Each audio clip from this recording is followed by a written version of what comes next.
Hello po sa inyong lahat mga ka-crypto. Ako po si Pinoy Crypto Trader at sa video na ito ay atin pong pag-uusapan ang tungkol dito kay Shiba Inu, kung saan ay new Shiba Inu support and resistances to watch as SHIB rises to 40 digits 3. Kaya yan, narito raw po yung mga bagong mga support at saka resistances na kailangan daw po nating bantayan habang si Shiba Inu ay inaakyat niya ang presyong 40 digits 3. Kaya yan, bago po natin alamin ang mga support at saka resistance line na yan, ay nais ko lamang po munang bigyang linaw ang aking disclaimer kung saan ang nilalaman po ng video na ito ay hindi po ito isang financial advice.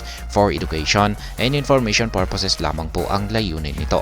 Maliban po dito ay nais ko na rin pong magbigay babala na wala pong kahit anumang group chat ang Pinoy Crypto Trader.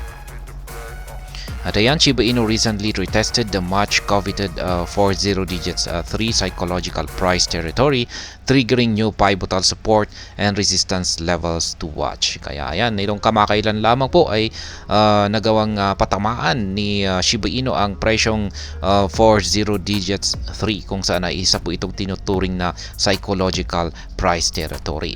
At dahil sa kanyang pag-retest dito ay siya ay bumuo ng mga bagong pivotal support at saka resistance lines na ating pong aalamin dito.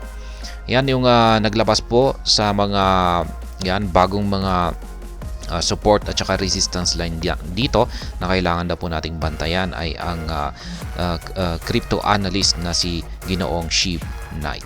Kaya yan, bisitahin na lamang po natin yung kanilang official X account dito at ayan po yung kanyang ibinahagi na chart dito. Kaya yan, meron po tayong tatlong targets dito. Yan po yung mga kulay puti na mga horizontal lines at meron naman po tayong mga yan, yung mga targets na ito ay nagsisilbi na rin po itong mga resistance lines. Yung mga support lines naman ay ito naman po yung mga kulay yellow. Yan, meron din po tayong tatlo na mga support lines dito. Yan, unahin po natin sa ating target. Yung una po nating price target ay ang 30 digits, 40 digits po pala, 3051. Yan, ang sunod naman, second target natin dito ay ang 3167. At ang pangatlong target naman po natin ay ang 3357. Pagdating naman po rito sa mga support ay ang 40 digits 2864. Ayan po yan, kung saan po ay nitong mga ilang nakalipas na araw ay nagkaroon ng rejection itong si Shiba Inu. Yan po ang 40 digits 28. Ang sumunod naman po ay ang 2802. At ang pangatlo ay ang 2747. Ito po yung magsisilbing mga harang or pipigil na mga price level sa pagbagsak ni Shiba Inu. Kaya ayan, ngayon ayon po kay Ginoong SHIB Knight ay mukhang maganda raw ang market na ipinapakita, market price na ipinapakita ni Shiba Inu at ito raw ay asahan daw po natin na sa mga susunod na araw ay aakyatin niya ang mga price targets natin dito. Na yan, tatlong mga price targets po natin rito.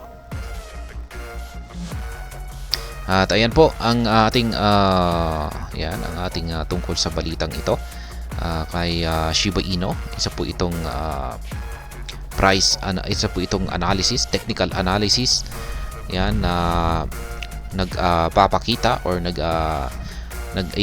nagbibigay po ng information sa mga bagong support at saka resistance lines dito kay Shiba Inu na kailangan daw po nating bantayan habang tinatahak niya or habang inaakyat niya ang presyo patungo sa 40 digits 3. At ayan, hanggang dito na lamang po tayo sa video na ito. Sana po ay inyong nagustuhan ang aking paliwanag sa video na ito. Kung inyo po itong nagustuhan, pakiclick lamang po ang like button ito. Para naman po sa mga bago lamang dito, kayo po ay aking inaanyayahan para mag-subscribe.